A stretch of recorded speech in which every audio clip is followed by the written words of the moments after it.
Bonsoir à tous, bienvenue dans C'est Canteloup. On retrouve tout de suite le président qui est en direct d'Arabie Saoudite. Non, on ne rapportera pas ça à la maison, Emmanuel.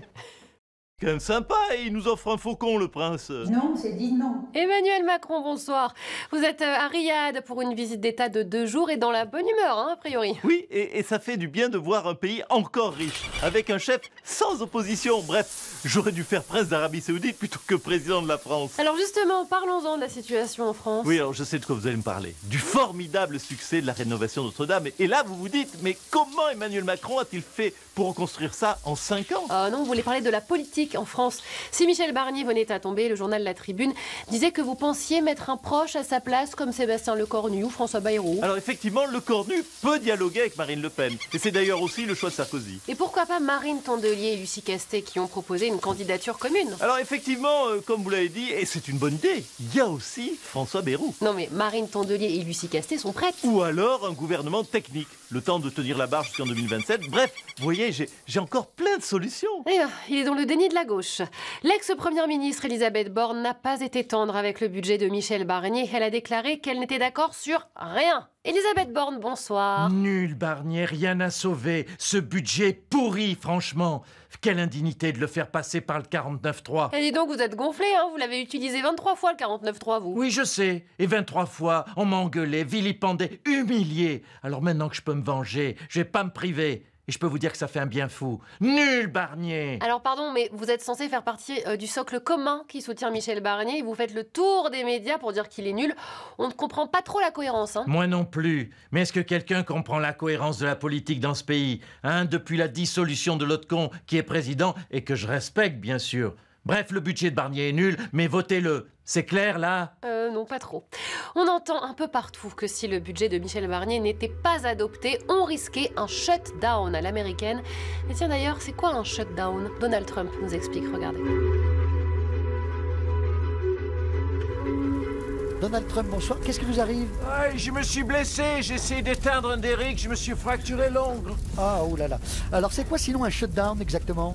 C'est très simple. Aux États-Unis, quand l'État il a plus de sous, eh ben on arrête de payer les fonctionnaires. Et ça, c'est génial, ça te permet d'économiser plein de sous. Mais vous ne payez pas les médecins dans les hôpitaux?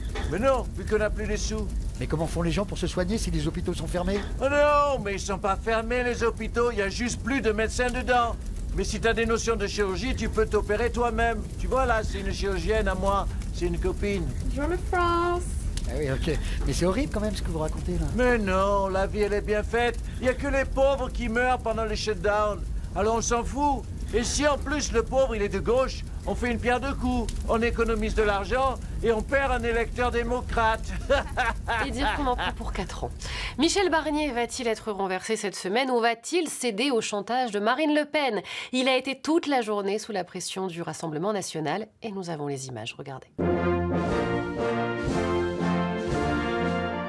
Et c'est pourquoi, mes chers collègues, je considère irresponsable de toucher à l'aide médicale d'État. Pardon Michel, mais moi je tiens à ce qu'on réduise l'aide médicale d'État. Alors tu me la rabotes immédiatement ou je te vire. Enfin, Madame Le Pen, soyons sérieux, ces pauvres gens sont malades. Je compte jusqu'à 3, Michel. À 3, j'appuie sur le bouton et tu sautes. Marine a dit réduire l'aide médicale d'État. Bon, ok. Eh bien, mes chers collègues, vous le savez, l'AME pèse sur nos finances. Nous devons donc la réduire. Michel, pardon, mais maintenant tu fais ton discours sur une jambe. Voilà. Non, mais Madame Le Pen. Michel, je compte jusqu'à 3. Marine a dit discours sur une jambe. Il est donc indispensable que cette aide médicale d'État... Et maintenant, Michel, Marine a dit mets une cravate Snoopy. Mais merde, un peu de sérieux, allons. Et je rajoute un costume rose. Voilà, Marine a dit costume rose et cravate Snoopy. Oui, bien, on va la laisser jouer.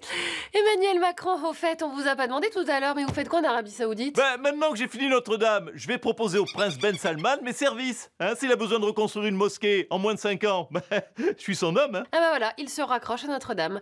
Tiens, Donald Trump, le président Macron vous avez invité à l'inauguration, mais vous avez refusé. Ouais, j'ai dit à Emmanuel, j'irai pas dans votre dame parce qu'elle est trop vieille. Très très classe. Oui, même si elle est refaite à neuf. D'ailleurs, Mélania aussi, je l'ai refaite complètement et en moins de 5 ans. Je vous rappelle, on en a pour 4 ans. Michel Barnier, le mot de la fin? Mes chers collègues, oui, un peu de fantaisie vestimentaire en cette période de morosité ambiante ne peut pas faire de mal. Ah oui, je crois qu'il veut vraiment rester. Allez, salut à tous. Oh, the shark has pretty teeth.